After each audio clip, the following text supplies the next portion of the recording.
আসসালামু আলাইকুম রহমতুল্লাহ। প্রিয় দর্শক, কেমন আছেন? আশা করি ভালো আছেন। প্রিয় দর্শক, 18তম নিবন্ধনের লিখিত পরীক্ষা কবে? এনটিআরসি বলল 2 তারিখ। নিজস্ব প্রতিবেদক, ঢাকা। আপডেট 26শে মে 2024, 12টা 18তে বাংলাদেশ অন্যতম বিশ্ববিদ্যালয় পত্রিকা প্রথম আলোয় প্রকাশিত হয়েছে। চলুন বিস্তারিত জেনে নিই।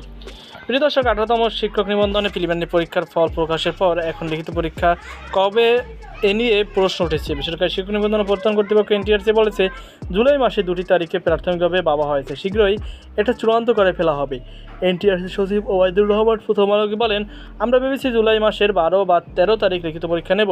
নির্বাচন, বাজেট এগুলোকে সামনে রেখেই তারিখ ঠিক করে নিয়ে আমরা বসবো। দ্রুতই সিদ্ধান্ত নেওয়া হবে।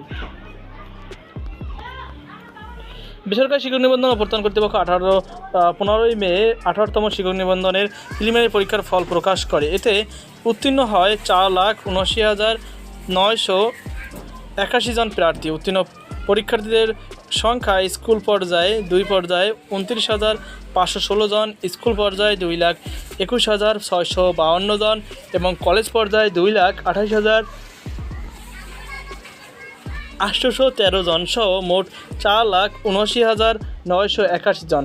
পরীক্ষায় অংশগ্রহণকারীদের মধ্যে সার্বিক পাশের হার গড় 35.80%। এনটিআরসির 18তম নিবন্ধনে প্রিলিমিনারি পরীক্ষায় যে ফল প্রকাশ করেছে তাতে দেখা গেছে বিপুল পরিমাণ প্রার্থী পাশ করতে পারেনি। এতে দেখা গেছে 18তম শিক্ষক নিবন্ধন প্রিলিমিনারি পরীক্ষায় 8,60,000 বেশি প্রার্থী উত্তীর্ণ হতে পারেনি। 18তম শিক্ষক নিবন্ধন প্রিলিমিনারি পরীক্ষায় অংশগ্রহণের জন্য 18,65,000 বেশি প্রার্থী আবেদন করেছিলেন। প্রিলিমিনারি পরীক্ষায় অংশগ্রহণ করেছিল 13,40,833 জন প্রার্থী। পাশ করেছে 4,79,981 জন। তাই দেখা যাচ্ছে পরীক্ষায় অংশ নিলেও 8,60,852 জন পরীক্ষায় পাশ করতে পারেনি।